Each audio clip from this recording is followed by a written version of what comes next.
کو نہیں اندازہ یا بہت کم لوگوں کو اندازہ ہے کہ یہاں کے لوگوں نے ایک آزادی کی جنگ لڑی، ڈوگرا حکومت کو شکست دی اور آزاد ہوئے، اور پھر جا کے سکردو اور بلتستان میں جا کے انہوں نے آزادی کی جنگ لڑی، جو اگلے سال انہوں نے 1948 میں آزاد کروایا۔ تو میں آج آپ کو خاص طور پہ مبارک دیتا ہوں، بہت مبارک ہو آپ کو۔ خواتین و حضرات، لا الہ الا اللہ ایک انسان کو آزاد کرتا ہے۔ جب ہم یہ دعویٰ کرتے ہیں کہ اللہ کے سوا کوئی خدا نہیں، ہم یہ دعویٰ کرتے ہیں کہ اللہ کے سوا ہم کسی کے سامنے نہیں جھکیں گے، لا الہ الا اللہ ایک انسان کو غیرت دیتا ہے، کیونکہ وہ انسانوں کے سامنے نہیں جھکتا، انسانوں کے سامنے ہاتھ نہیں پھیلاتا، صرف اللہ پہ امید رکھتا ہے۔ میں اپنی قوم کو، جو دنیا کی تاریخ کے سب سے عظیم انسان تھے نبی صلی اللہ علیہ وسلم، میں ان کو، آپ سب کو ایک واقعہ بتانا چاہتا ہوں کہ لا الہ الا اللہ ہے کیا چیز۔ ابھی تھوڑے سے مسلمان تھے، مدینہ کی ریاست نئی نئی بنی تھی، دو سپر پاورز تھی، ایک طرف رومن ایمپائر، بیزنٹائن ایمپائر، اور دوسری طرف پرشین ایمپائر۔ مسلمان مشکل سے اس وقت چند ہزار تھے، تو ہمارے نبی صلی اللہ علیہ وسلم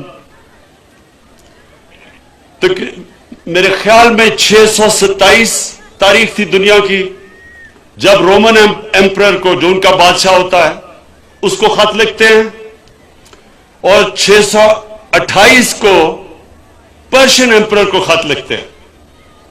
تھوڑے سے مسلمان تھے، وہ بڑے بڑے سپر پاورز تھی، ان کے بادشاہوں کو خط لکھتے ہیں کہ میں اللہ کا پیغام لے کے آیا ہوں، حق اور سچ کا پیغام، اگر تم اس پیغام کو سنو گے اپنی بہتری کے لیے، اگر نہیں سنو گے تو یہ تمہاری بربادی ہے۔ اب یہ سوچیں کہ کون کس طرح کا ایک ذہن اس طرح کا خط لکھ سکتا تھا؟ صرف وہ جو اللہ پہ ایمان رکھتا تھا۔ اور انہوں نے جو وہ خط لکھے، کس کو پتا تھا کہ 10 سال کے اندر اندر وہ دونوں بڑی سپر پاورز گھٹنے ٹیک دے گی مسلمانوں کے سامنے۔ میرا کہنے کا مطلب یہ کہ یہ ہمارا اللہ نے ایک خاص تحفہ دیا ہمیں، پاکستان۔ اس کا نعرہ تھا کہ پاکستان کا مطلب کیا، لا الہ الا اللہ۔ ہمیں یہ سمجھنا چاہیے کہ بحیثیت قوم ہم نبی صلی اللہ علیہ وسلم کی امت ہیں، ہم واحد وہ ملک ہیں جو اسلام کے نام پہ بنا تھا۔ ہمارے پہ بہت بڑی ذمہ داری ہے، ہم نے مدینہ کی ریاست کے اصولوں کے اوپر چلنا ہے، کیونکہ مدینہ کی ریاست نبی صلی اللہ علیہ وسلم کی سنت تھی، اور وہ ریاست وہ تھی جس نے بنیاد رکھی 1000 سال تک مسلمان دنیا کی سب سے بڑی پاور بنے رہے۔ وہ ماڈل تھا ہمارے لیے، ہمیشہ کے لیے ہمارے لیے وہ ماڈل تھا۔ تو میں جب اس یوم آزادی پہ گلگت میں کھڑا ہوں، میں ساری اپنی قوم کے سامنے کہنا چاہتا ہوں کہ ہمیں ان اصولوں کے اوپر چلنا ہے جو اصول بنے تھے، جو بنیاد رکھی گئی تھی مسلمانوں کو ایک عظیم دنیا کی قوم بننے میں۔ ہمارا ملک جب اٹھے گا، انہی اصولوں کے اوپر جب ہم پاکستان کو لے کے جائیں گے، اور وہ اصول، ان کی بنیاد عدل اور انصاف ہے۔ جتنا ہم اپنے ملک میں عدل اور انصاف پہ زور ڈالیں گے اتنا ہی اللہ کی برکت آئے گی ہماری قوم پہ. اور یہ جو شروع میں نے بات کی لا الہ الا اللہ کی، لا الہ الا اللہ ایک انسان کو غیرت دیتا ہے. غیرت مند انسان کبھی کسی کی غلامی قبول نہیں کرتا سوائے اللہ کی. وہ کبھی کسی کے سامنے ہاتھ نہیں پھیلاتا. اور وہ جب ہم پاکستان کو ادھر کھڑا کریں گے اپنے پیر پہ جو ہم کھڑا کرنے کی کوشش کر رہے ہیں، آپ دیکھیں گے کہ یہ کس طرح قوم کھڑی ہوتی ہے. یہی قوم انشاءاللہ دنیا میں ایک مثال بنے گی.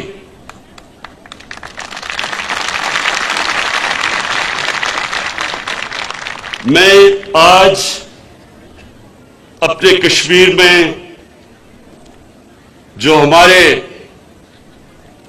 بھائی بہن بزرگ بچے جو یہ نریندر مودی کی ظالمانہ حکومت کے اندر آج تقریباً 3 مہینے سے ان کے اوپر کرفیو لگایا ہوا ہے، ان کے سارے بنیادی حقوق ختم کیے ہوئے ہیں، ان کو انسانوں کی طرح نہیں جانوروں کی طرح رکھا ہوا ہے.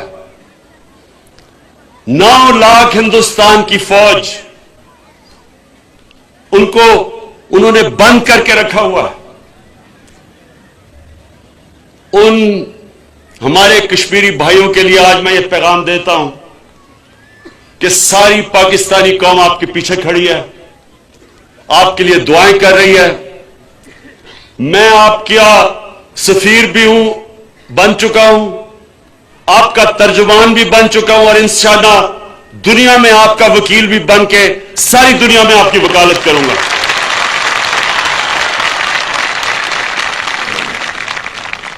یہ جو آج ہم یہاں یوم آزادی گلگت کی سیلیبریٹ کر رہے ہیں،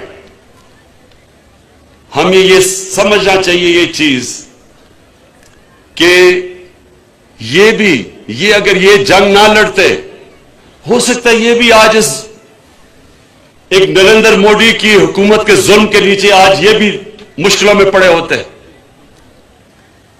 یہ جو جذبہ ہے قربانی کا، یہ ہمیں لا الہ الا اللہ دیتا ہے. یہ جو ہمارے اندر ایک جذبہ پیدا کرتا ہے کہ اللہ کے ہاتھ میں زندگی موت ہے. ایک مسلمان ایمان والا انسان موت کا خوف ختم ہو جاتا ہے، اور جب موت کا خوف ختم ہو جاتا ہے وہ بڑا انسان بن جاتا ہے.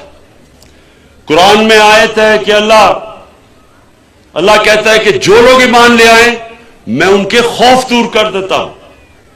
یہ خوف انسان کو غلام بنا دیتا ہے. مرنے کا خوف، رزق جانے کا خوف، ذلت کا خوف، اس سے ہمارا دین ہمیں آزاد کرتا ہے. اور اس لیے مدینہ کی ریاست میں تھوڑے سے مسلمان تھے اور دیکھتے دیکھتے دنیا کی سب سے بڑی عظیم قوم بن گئے، کیونکہ نبی صلی اللہ علیہ وسلم نے ان کے خوف ختم کر دیے. چھوٹے انسان بڑے انسان بن گئے. اور یہ ماڈل انشاءاللہ ہم نے پاکستان میں فالو کرنا ہے.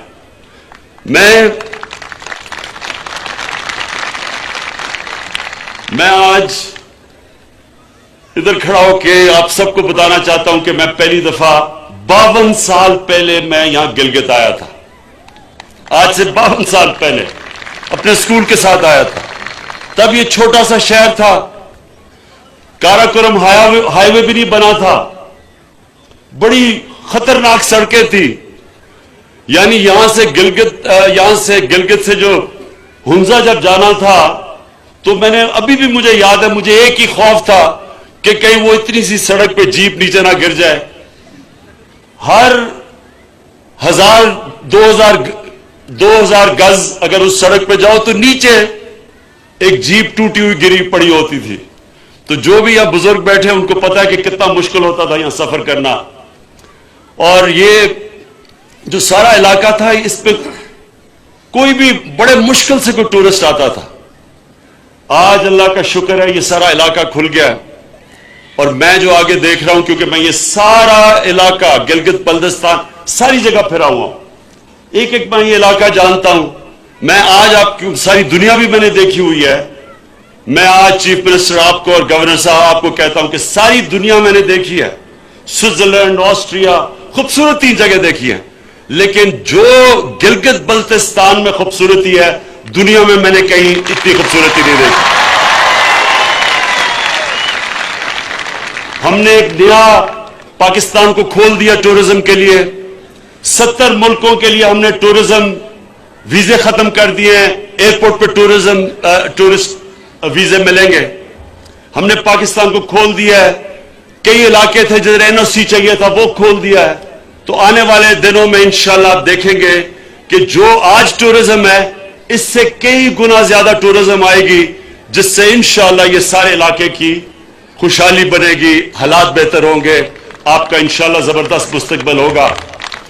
اس کے علاوہ جو سی پیک ہے، جو چائنا پاکستان اکنامک کوریڈور، وہ گیٹ وے ہے. یہ گلگت بلتستان اس کا گیٹ وے ہے. تو جو ساری ڈیولپمنٹ آگے ہوگی، جو ملک دنیا میں سب سے تیزی سے ترقی کر رہا ہے وہ چائنا ہے، اور چائنا کو کنیکٹ کرتا ہے پاکستان سے گلگت بلتستان. اور انشاءاللہ آنے والے دنوں میں آپ دیکھیں گے کہ کس طرح کی ڈیولپمنٹ اس سارے علاقے میں ہوگی. میں آخر میں پھر سے یہ کہنا چاہتا ہوں کہ مجھے آج بڑا فخر ہے کہ میں آپ کے یوم آزادی پہ یہاں ہوں. میں یہ بھی آج کہنا چاہتا ہوں کہ جو آپ کے لوگوں نے قربانیاں دی، تب اللہ کا شکر ہے کہ آج آپ کے اوپر وہ نہیں گزر رہی جو کشمیر کے اندر، ہندوستان کے کشمیر کے اندر جو مسلمانوں کے اوپر جس طرح کا ظلم ہو رہا ہے. لیکن انشاءاللہ وہ بھی فکر نہ کریں. میرے خیال میں یہ جو نریندر مودی کر چکا ہے 5 اگست میں مقبوضہ کشمیر میں، انشاءاللہ یہ وہ اپنا آخری پتہ کھیل گیا ہے. جیسے ہی کرفیو اٹھے گا انسانوں کا سمندر اپنی آزادی لینے کے لیے باہر نکلے گا، اور پہلے سے اور زیادہ جوش اور جذبے میں وہ اپنی آزادی مانگیں گے، اور انشاءاللہ کوئی طاقت روک نہیں سکتی کشمیر کو آزاد ہونے سے.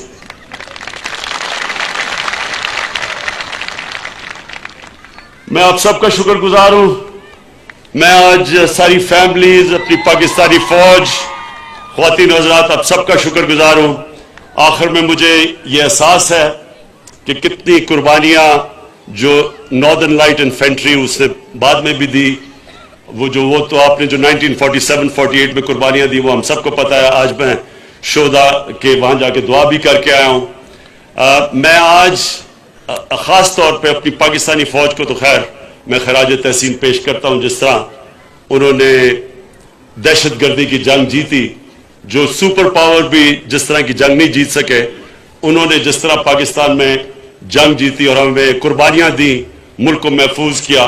میں پاکستانی فوج کو تو مبارک دیتا ہوں، لیکن آج خاص طور پہ میں مبارک دینا چاہتا ہوں جو کہ یہاں گلگت بلتستان سے ہمارے نوجوانوں نے قربانیاں دی، کارگل میں، وار آن ٹیرر میں، اور پھر سے جو ہیروز تھے 1947-48 کے. میں ان سب کو آج خراج تحسین پیش کرتا ہوں. شکریہ.